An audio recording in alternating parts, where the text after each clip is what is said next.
आज हम लोग डे 3 का क्वेश्चन देखेंगे। होपफुली आपको प्रीवियसली अपलोड हुए सारे क्वेश्चंस अच्छे लग रहे होंगे, तो हमारा क्रैश कोर्स ज़रूर सब्सक्राइब करें। प्रीवियसली जिन्होंने हमारे कोर्सेज को सब्सक्राइब किया हुआ है उनके लिए हमारे पास एक्स्ट्रा डिस्काउंट भी है, तो ज़रूर सब्सक्राइब करें।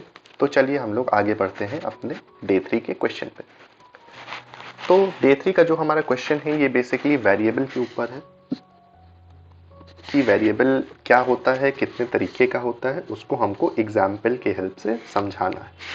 तो बेसिकली अगर हम लोग वेरिएबल्स की बात करें तो वेरिएबल हमारे नेम्ड मेमोरी लोकेशन होते हैं, एक तरीके के named memory location.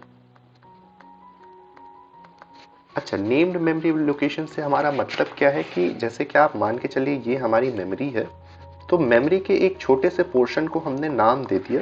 For example इस पोर्शन को हमने नाम दे दिया ए। तो ये इस मेमोरी को जो हमने नाम दिया है ये बेसिकली हमारा एक तरीके का वेरिएबल कहलाता है। ठीक है, जैसे कि आप समझ सकते हैं कि आपके घर का कुछ ना कुछ एड्रेस होता है। फॉर एग्जांपल 1 2 3 ए बहराना इलाहाबाद, ये एड्रेस है। तो आपको ये एड्रेस याद करने में ज़्यादा प्रॉब्लम होगी रैदर देन अगर आप इस घर का नाम याद कर लें, इस घर से एसोसिएटेड आप उस घर का नाम याद कर लें तो आपको ज़्यादा आसानी होगी।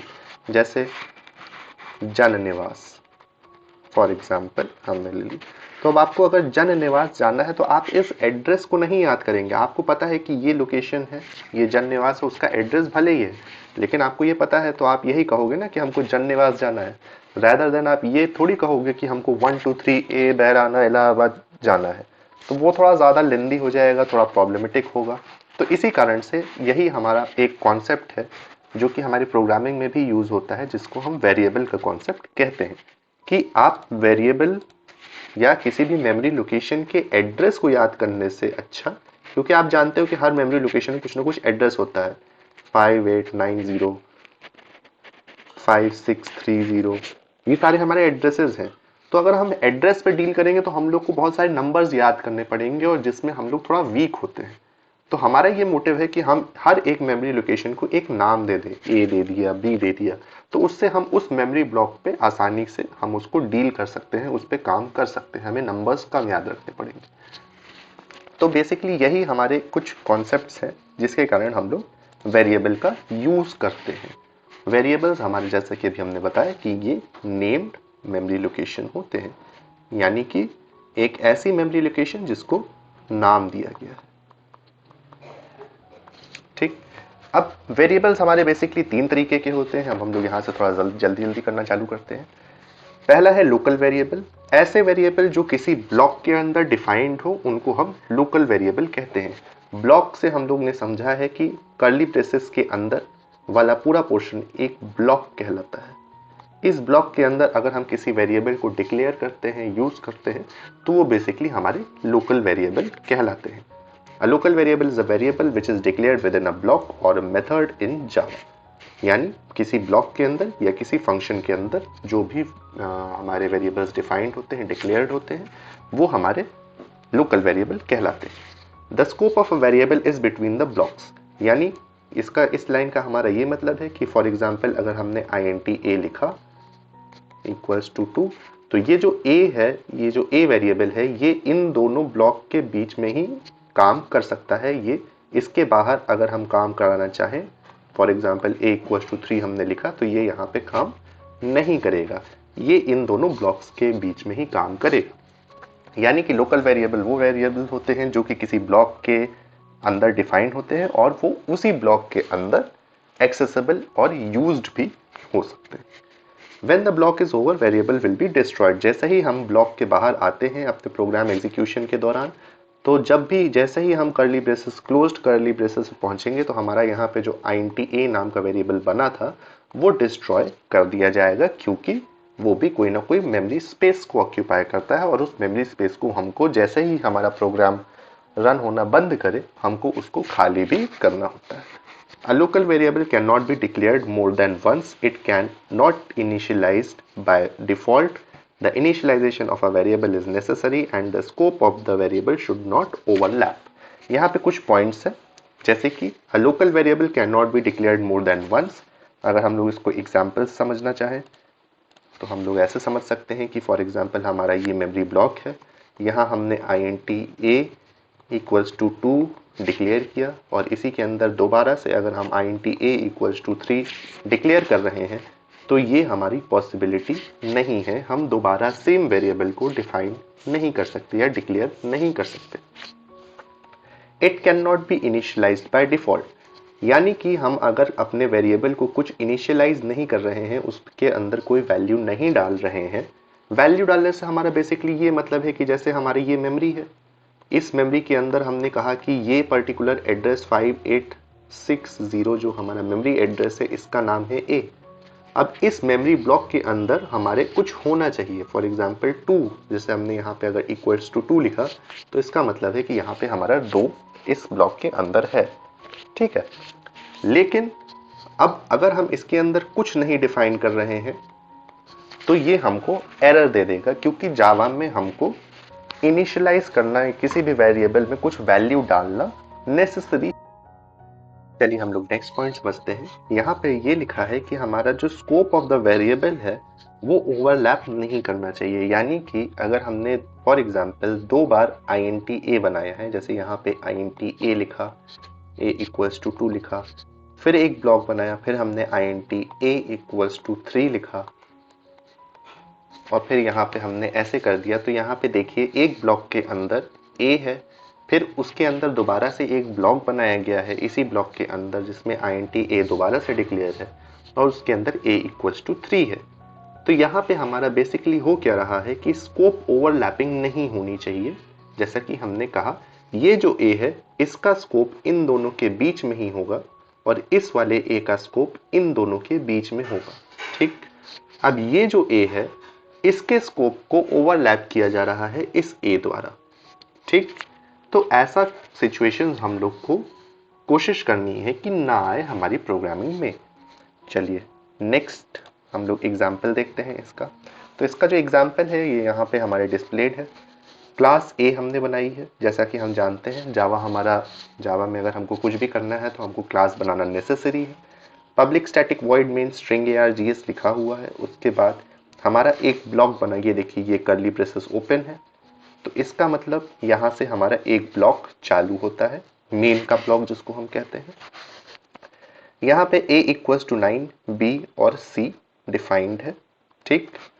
फिर उसके बाद c is equals to a plus b लिखा गया है और c की वैल्यू को प्रिंट किया गया है।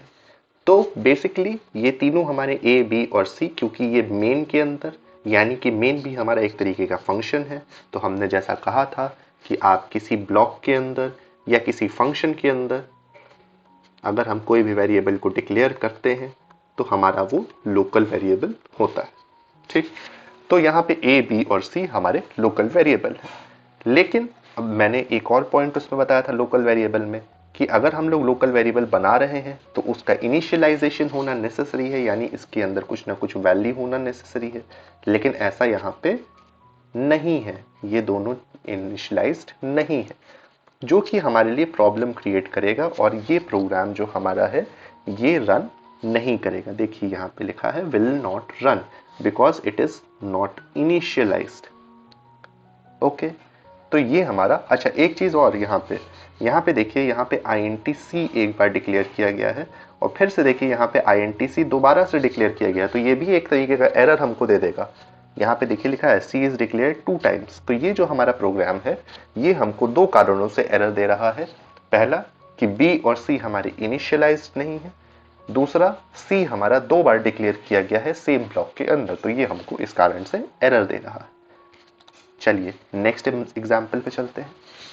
देखिए यहाँ पे एक हमारा एग्जाम्पल है क्लास B, दूसरी क्लास बनी हुई है public static void main for int i equals to 0, i less than equals to 5, i plus plus एक फॉर लूप चलाया गया है 0 से लेके 5 तक। उसके अंदर हम लोग i की वैल्यू को प्रिंट कर रहे हैं system.out.println i। अब देखिए ये हमारा एक ब्लॉक है और इसी ब्लॉक के बाहर हमारे पास एक बार दोबारा से i को प्रिंट करने के लिए कहा गया है। ये आई जो बना है ये फॉर के अंदर बना है, तो ये जो आई है ये हमारा इसी ब्लॉक के बीच में काम करने के लिए सक्षम है, इसके बाहर ये काम नहीं करेगा। ठीक, तो और यहाँ पे तो ये देखिए ये सही है, ये चीज़ करेक्ट है, लेकिन जैसे ही हम ब्लॉक के बाहर आते हैं और यहाँ पे आई को यूज करने की कोशिश करते हैं तो आई इसको दिख ही नहीं रहा, इसको ये पता ही नहीं है कि आई बना भी है कि नहीं बना है, क्योंकि ये जो आई बना है ये केवल इस ब्लॉक के लिए बना है। ये वाला जो स्टेटमेंट है वो इस आई को नहीं देख पा रहा। ठीक, the above code will throw an error because in the last print statement the variable I is outside the scope of the for loop। हमारा ये वाला जो स्टेटमेंट है वो हमको एरर देगा, क्योंकि ये वाला जो I है ये इसके इस फॉर लूप वाले में जो I डिक्लेयर्ड है उसके स्कोप के बाहर है, यानी कि वो उसको एक्सेस नहीं कर पा रहा, वो उसको देख नहीं पा रहा है। चलिए नेक्स्ट हम लोग आगे चलते हैं। अब आता है हमारा इंस्टेंस वेरिएबल, जो कि दूसरे तरीके की वेरिएबल की कैटेगरी है। Instance variable is a non static variable which is declared with in the class but outside the method of all the block. पिछले एग्जाम्पल में हमने देखा था कि जो हमारा लोकल वेरिएबल था वो उसको हमने कहा था कि वो या तो किसी ब्लॉक के अंदर या किसी फंक्शन के अंदर डिक्लेयर होना चाहिए। ठीक, लेकिन जब हम इंस्टेंस वेरिएबल की बात कर रहे हैं तो इसमें सीधा लिखा हुआ है कि ये क्लास के अंदर तो डिक्लेयर होगा लेकिन सारे मेथड्स के बाहर डिक्लेयर होगा, आउटसाइड ऑल द मेथड्स और ऑल द ब्लॉक्स। ठीक, ये सभी मेथड और सभी ब्लॉक्स के बाहर डिक्लेयर किया जाएगा। ठीक है, एग्जाम्पल से पहले हम लोग ये भी देख लें जरा यहाँ पे क्या लिखा हुआ है। They can only B accessed with the help of an object of the class. एक चीज और, तो देखिए यहाँ पे आपको डिफरेंसेस पता चलते चले जा रहे हैं। हमने कहा था जो लोकल वेरिएबल हैं वो हमारे किसी ब्लॉक के अंदर या फंक्शन के अंदर होने चाहिए, लेकिन इंस्टेंस वेरिएबल जैसे ही हमने पढ़ा तो ये हमको ब्लॉक के बाहर और फंक्शन के बाहर होना चाहिए और क्लास के अंदर होना नेसेसरी है। लोकल वेरिएबल को हम लोग डायरेक्टली यूज कर सकते हैं जिस फंक्शन के या ब्लॉक के अंदर उसको बनाया गया था, लेकिन इंस्टेंस वेरिएबल को हम डायरेक्टली यूज नहीं कर सकते। इसको हमको यूज करना है तो हमको इसका ऑब्जेक्ट बनाना नेसेसरी है। The initialization of the variable is not necessary. पिछला लोकल वेरिएबल की बात जब हम कर रहे थे तो उसका इनिशियलाइजेशन नेसेसरी था, लेकिन इंस्टेंस वेरिएबल का इनिशियलाइजेशन नेसेसरी नहीं है, क्योंकि ये डिफॉल्ट कंस्ट्रक्टर द्वारा डायरेक्टली इनिशियलाइज कर दिया जाता है अगर हम नहीं करते हैं उसको तो। चलिए इसका एग्जाम्पल देखते हैं। यहाँ पे एक स्टूडेंट क्लास बनी हुई है। ठीक, int roll number, string name, static string college, student int r string n नाम का फंक्शन, रोल नंबर में r डाल दिया गया, नेम में n डाल दिया गया, इसी के साथ एक और फंक्शन डिस्प्ले नाम का हमारे पास है। तो ये बेसिकली हमारी पूरी एक क्लास है।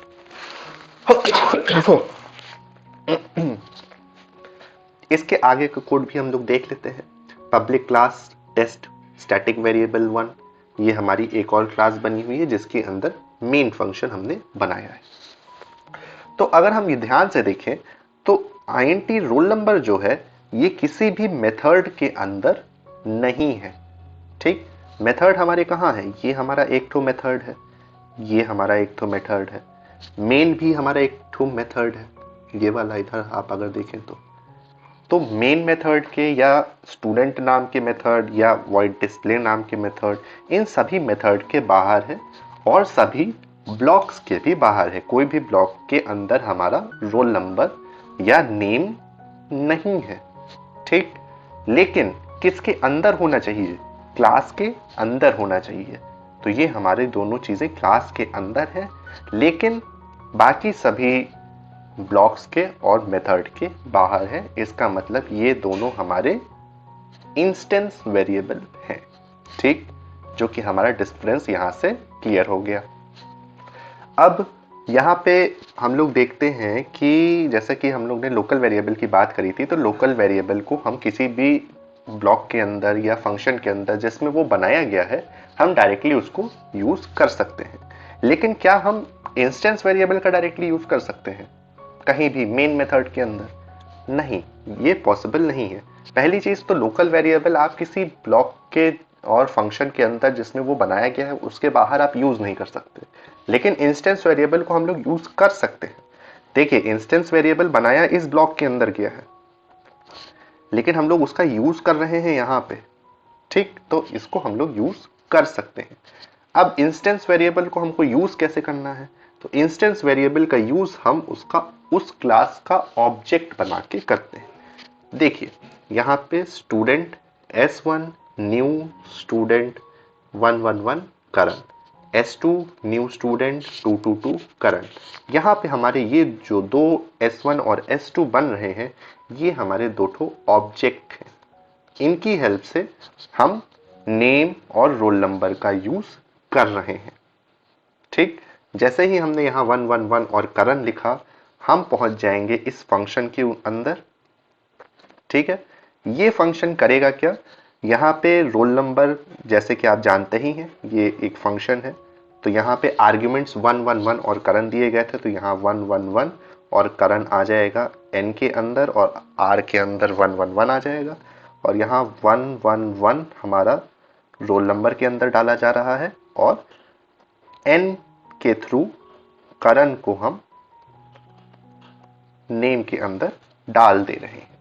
तो देख रहे हैं आप कि रोल नंबर और नेम में कुछ ना कुछ वैल्यूज पहुंच चुकी हैं। तो इन दोनों का यूज हम कर कैसे रहे हैं? With the help of objects. यहाँ पे S1 और S2 जो हमारे हैं वो हमारे ऑब्जेक्ट हैं। तो ये हमारा इंस्टेंस वेरिएबल था, और आपको ये चीज जान ही गए होंगे आप लोग कि इंस्टेंस वेरिएबल और लोकल वेरिएबल। तो चलिए अब हम लोग चलते हैं अपने तीसरे वेरिएबल जो कि स्टैटिक वेरिएबल है उसके पास। तो स्टैटिक वेरिएबल एक ऐसा वेरिएबल है जो कि स्टैटिक कीवर्ड के थ्रू बनाया जाए। जैसा कि आप यहाँ पे देख ही रहे हैं, एक स्टैटिक कीवर्ड के थ्रू कॉलेज नाम का वेरिएबल बनाया गया है, ठीक? The variable declared with the help of static keyword which is within the class but outside all the methods and block। यानी इंस्टेंस वेरिएबल के बारे में भी हमने ये पढ़ा था कि एक ऐसा वेरिएबल जो कि किसी भी ब्लॉक और मेथड के बाहर हो लेकिन क्लास के अंदर हो, वो हमारा इंस्टेंस वेरिएबल होता है। अगर वही इंस्टेंस वेरिएबल के आगे हम स्टैटिक कीवर्ड लगा दे तो वो हमारा स्टैटिक वेरिएबल बन जाता है, ठीक? The static variable will have only one copy of it, ठीक? अब देखिए, ये बहुत इंपॉर्टेंट डिफरेंस है, ठीक?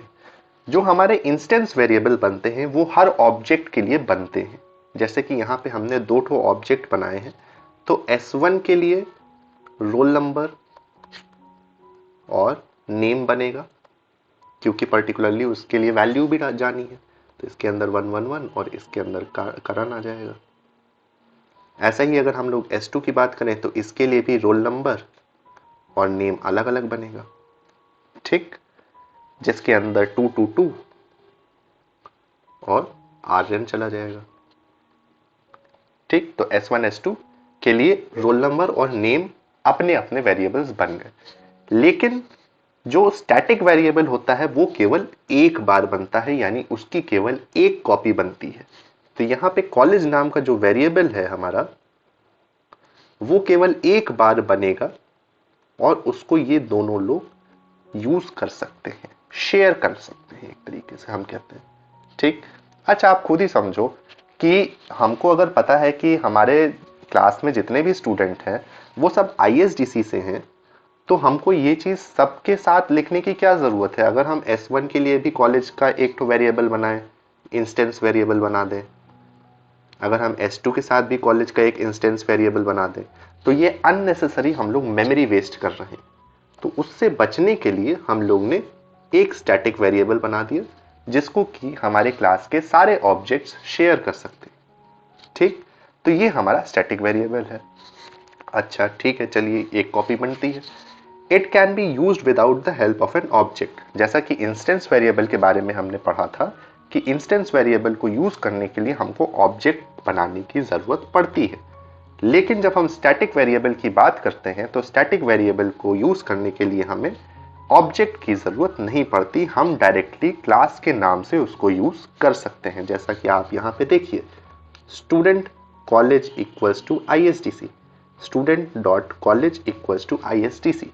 यहाँ पे हम डायरेक्टली क्लास के नाम की हेल्प से स्टैटिक वेरिएबल को यूज़ कर पा रहे हैं, उसको एक्सेस कर पा रहे हैं।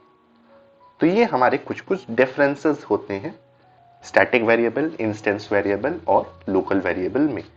एक चीज और मैं बताना चाहूंगा कि स्टैटिक वेरिएबल केवल एक बार बनता है, ठीक, और उसकी कॉपीज सब जगह शेयर करी जाती हैं। ये पॉइंट बहुत इंपॉर्टेंट है जिसको आप लोग याद रखिएगा, और ये क्लास के नाम के द्वारा एक्सेस किया जाता है। यहीं पे हमारे डिफरेंसेस हो जाते हैं इंस्टेंस वेरिएबल और स्टैटिक वेरिएबल में।